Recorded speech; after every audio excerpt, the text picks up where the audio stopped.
Sri Sudarshana. This is Bhagavad-dhyana Sopanam, step 4. Sriman Venkatanatharya Kavitarkika Kesari Vedantacharya Varyo Me Sannidhattam Sada Hridi Antarjyotik Kimapi Aminam Anjanam Yoga Drishtehe Chintaratnam Sulabhamihana Siddhi Mokshanurupam Deenanaatha Vyasana Shamanam Devatam Devatanam Divyam Chakshusruti Parishadam Drishyate Rangamadhye Antarjyotih Kimapi Aminam Anjanam Yoga Drishtehe Chintaratnam Sulabhamihanas Siddhi Mokshanurupam Deenanaatha Vyasana Shamanam Devatam Devatanam Divyam Chakshusruti Parishadam Drishyate Rangamadhye Antarjyotih Kimapi Aminam Anjanam Yoga Drishtehe Chintaratnam Sulabhamihanas Siddhi Mokshanurupam Deenanaatha Vyasana Shamanam Devatam Devatanam Divyam Chakshusruti Parishadam Drishyate Rangamadhye Velatita Shruti Parimalam Vedhasam Maulisevyam Pradurbhutam Kanakasaritas Saikate Hamsajushte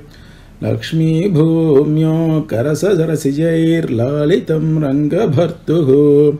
Padam Bhojam Pratiphalati Me Bhavana Dirghikayam Velatita Shruti Parimalam Vedasam Maulisevyam Pradurbhutam Kanakasaritas Saikate Hamsajushte Lakshmi Bhumyo Karasarasijair Lalitam Rangabhartuhu Padam Bhojam Pratiphalati Me Bhavana Dirghikayam Velatita Shruti Parimalam Vedasam Maulisevyam Pradurbhutam Kanakasaritas Saikate Hamsajushte Lakshmi Bhumyo Karasarasijair Lalitam Rangabhartuhu Padam Bhojam Pratiphalati Me Bhavana Dirghikayam Chitrakaram Katakaruchibhischaru Vrittanapurvam Kale Dutyadratataragatim Kanti Leela Kalachim Januchayad Vihuna Subham Rangabhartur Madatma Jangham Drishtva Janana Padavi Janghikatvam Jahati Chitrakaram Katakaruchibhischaru Vrittanupurvam Kale Dutyadratataragatim Kanti Leela Kalachim Januchayad Viguna Subhagam Rangabhartur Madatma Jangham Drishtva Janana Padavi Janghikatvam Jahati Chitrakaram Katakaruchibhischaru Vrittanupurvam Kale Dutyadratataragatim Kanti Leela Kalachim Januchayad Viguna Subhagam Rangabhartur Madatma Jangham Drishtva Janana Padavi Janghikatvam Jahati Kamarama Kadalika Stambha Sambhavaniyam Kshaumashlistam Kimapi Kamala Bhumi Nilopadhanam Nyanchat Kanchi Kirana Ruchiram Nirvishat Yuru Yugmam Lavanyaughadvayamiva Matir Mamika Rangayunaha Kamarama Kadalika Stambha Sambhavaniyam Kshaumashlistam Kimapi Kamala Bhumi Nilopadhanam Nyanchat Kanchi Kirana Ruchiram Nirvishat Yuru Yugmam Lavanyaughadvayamiva Matir Mamika Rangayunaha Kamarama Kadalika Stambha Sambhavaniyam Kshaumashlistam Kimapi Kamala Bhumi Nilopadhanam Nyanchat Kanchi Kirana Ruchiram Nirvishat Yuru Yugmam Lavanyaughadvayamiva Matir Mamika Rangayunaha Samprinati Pratikalamasau Manasam Me Sujata Gambhiratvat Kvachana Samaye Gudha Nikshipta Vishwa Nalikena Spurita Rajasa Vedhaso Nirmimana रम्यावर्त्यद्युतिसहचरी रङ्गनाथस्य नाभिः सम्प्रीणाति प्रतिकलमसौ मानसं मे सुजाता गम्भीरत्वात् क्वचन समये गूढनिक्षिप्तविश्वा नालीकेन स्फुरितरजसा वेधसो निर्मिमाणा रम्यावर्तद्युतिसहचरी रङ्गनाथस्य नाभिः सम्प्रीणाति प्रतिकलमसौ मानसं मे सुजाता गम्भीरत्वात् क्वचन समये गूढनिक्षिप्तविश्वा नालीकेन स्फुरितरजसा वेधसो निर्मिमाणा रम्यावर्तद्युतिसहचरी रङ्गनाथस्य नाभिः श्रीवत्सेन प्रथितविभवं श्रीपदन्यासधन्यं मध्यं बाह्वोर्मणिवररुचा रञ्जितं रङ्गधाम्नः सान्द्रच्चायं तरुणतुलसी चित्रया वैजयन्त्या संतापं मे शमयति धियश्चन्द्रिकोदारहारम् श्रीवत्सेन प्रथितविभवं श्रीपदन्यासधन्यं मध्यं बाह्वोर्मणिवररुचा रञ्जितं रङ्गधाम्नः सान्द्रच्छायं तरुणतुलसी चित्रया वैजयन्त्या संतापं मे शमयति धियश्चन्द्रिकोदारहारम्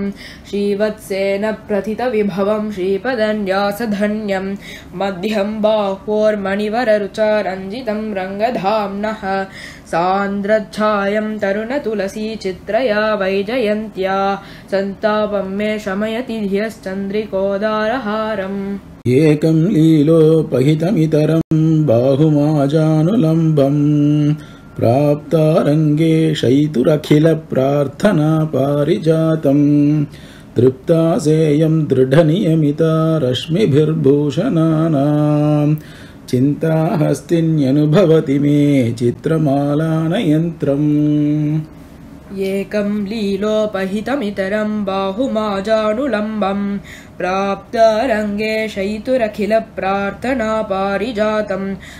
दृप्तासेयं दृढनियमिता रश्मिभिर्भूषणानां चिन्ताहस्तिन्यनुभवति मे चित्रमालानयन्त्रम् एकं लीलोपहितमितरं बाहुमाजानुलम्बं प्राप्तारङ्गे शयितुरखिलप्रार्थना पारिजातं दृप्तासेयं दृढनियमिता रश्मिभिर्भूषणानां चिन्ताहस्तिन्यनुभवति मे चित्रमालानयन्त्रम् साभिप्रायस्मितविकसितं चारुबिम्बाधरोष्टं दुःखापाय प्रणयिनि जने दूरदत्ताभिमुख्यम् कान्तं वक्त्रं कनकतिलकालङ्कृतं रङ्गभर्तुः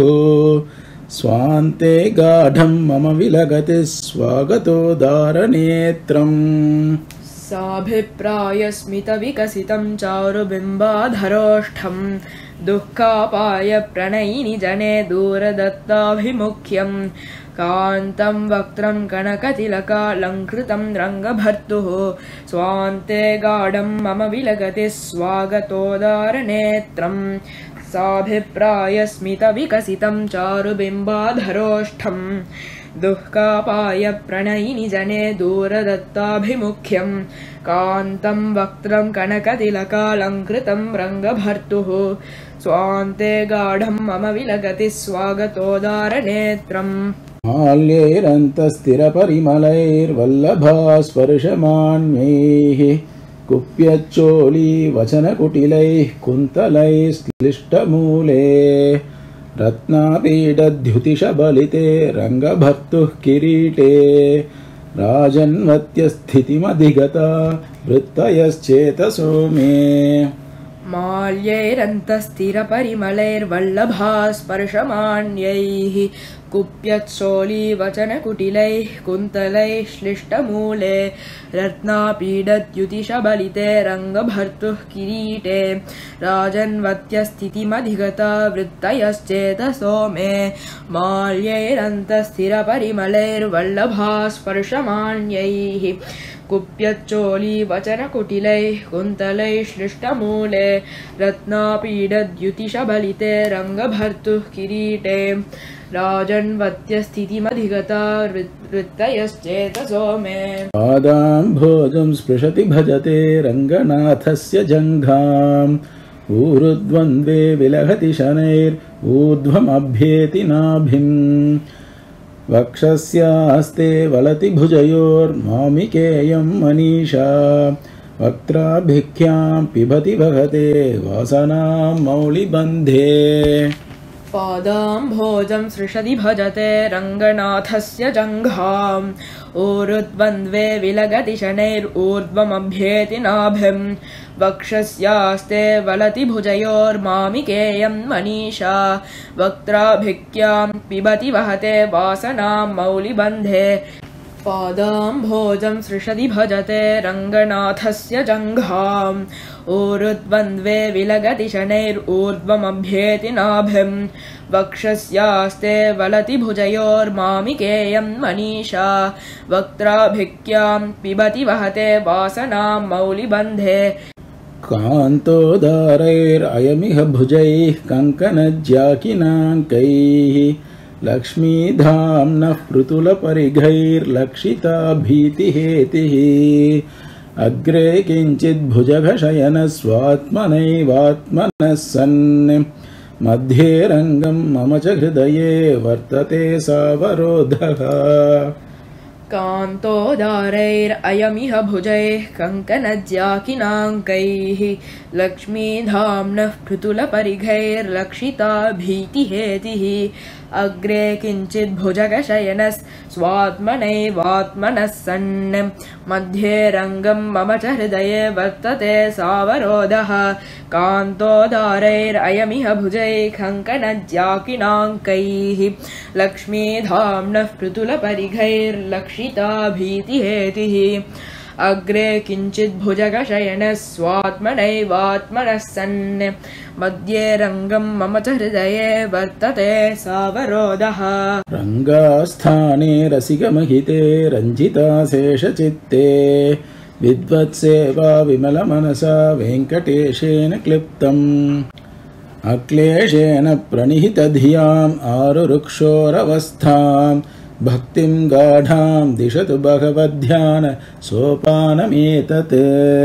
रङ्गास्थाने रसिकमहिते रञ्जिता शेषचित्ते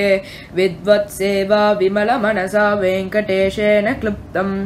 अक्लेशेन प्रणिहितधिया मारुरुक्षोरवस्थां भक्तिं गाढां दिशतु भगवद्ध्यान सोपानमेतत् रङ्गास्थाने रसिकमहिते रञ्जिता शेषचित्ते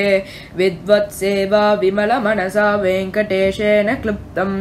अक्लेशेन प्रणिहितधिया मारुरुक्षोरवस्थां भक्तिं गाढां दिशतु भगवद्ध्यान सोपानमेतत् कवितार्किकसिंहाय कल्याणगुणशालिने श्रीमते वेङ्कटेशाय वेदान्तगुरवे नमः वादिद्विपशिरोभङ्गपञ्चाननपराक्रमः श्रीमान् वेङ्कटनाथार्यश्चिरं विजयतां भुवि श्रीमते निगमान्तमहादेशिकाय नमः।